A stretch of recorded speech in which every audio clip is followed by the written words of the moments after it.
Bonjour, bonjour et bienvenue à 3 minutes de partage. Ce matin, nous allons regarder le livre de Jérémie chapitre 13, le verset 23. Dans le livre de Jérémie chapitre 13, le verset 23, la Bible dit: un Éthiopien peut-il changer sa peau et un léopard ses taches? De même pourriez-vous faire le bien, vous qui êtes accoutumés à faire le mal.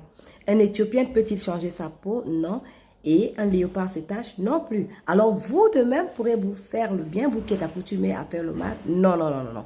Lorsque nous nous tenons devant Dieu, Dieu nous voit comme des personnes qui ne font pas du bien, des personnes qui n'avons pas le bien, nous, à cause du péché. Lorsque Dieu donne le commandement à Adam, tu ne mangeras pas de l'arbre de la connaissance du bien et du mal. Le jour où tu en mangeras, tu mourras. L'homme a mangé l'arbre de la connaissance du bien et du mal. Alors l'homme est mort devant Dieu. Ça veut dire que l'homme ne peut rien faire devant Dieu. Nous savons tous que le monde ne peut rien faire au milieu des vivants. Un mort ne s'habille pas seul, un mort ne marche pas, un mort ne mange pas, un mort ne fait pas ci, ci, ci.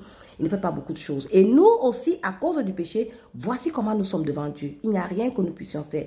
Et c'est pourquoi il nous dit: pourriez-vous faire le bien, vous qui êtes accoutumés à faire le mal.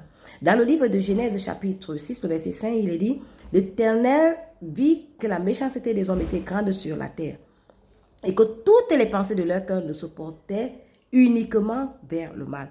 Toutes les pensées du cœur de l'homme ne se portent uniquement vers le mal. Ça, c'est le témoignage que Dieu donne de l'homme. Dans le livre également de Psaume, chapitre 14, verset 2 et 3, la Bible dit: l'Éternel du haut des cieux regarde les fils de l'homme pour voir s'il y a un qui soit intelligent, qui cherche Dieu. Il dit: tous sont égarés, tous sont pervertis. Il n'en est aucun qui fasse le bien, pas même un seul. C'est vrai? Il n'en est aucun qui fasse le bien, pas même un seul. Dans le livre de Matthieu, chapitre 2, le verset 24-25, Jésus-Christ dit qu'il ne se fie pas à ce que disent les hommes parce qu'il connaît ce qui est dans l'homme. Qu'est-ce qui est dans l'homme selon vous? Ce n'est que le mal, ce n'est que la méchanceté qui provient du péché qui est entré dans l'homme.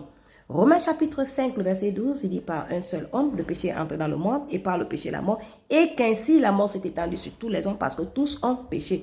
Alors tous ces versets nous montrent clairement pourquoi est-ce que Dieu dit dans le livre de Jérémie chapitre 13 que nous sommes accoutumés à faire le mal. Ça veut dire la sémence du péché qui est entrée en nous ne peut produire rien d'autre que le mal. Et ce mal ne peut pas nous permettre de servir Dieu. Et ce mal ne peut pas nous permettre d'entrer dans la présence de Dieu, d'entrer dans ses parvis pour le louer, pour le célébrer, parce que le pécheur ne peut pas louer Dieu. Alors, qui peut louer Dieu? Bien évidemment le juste, le saint, celui-là que Dieu a justifié. C'est pourquoi Jésus-Christ est venu. Il est venu pour nous rendre saints, il est venu pour nous rendre justes, il est venu pour nous rendre parfaits. En Jésus-Christ, nous pouvons entrer dans la présence de Dieu. En Jésus-Christ, nous pouvons servir Dieu. En Jésus-Christ, nous pouvons prier, nous pouvons lui demander quel que soit ce que nous avons comme besoin.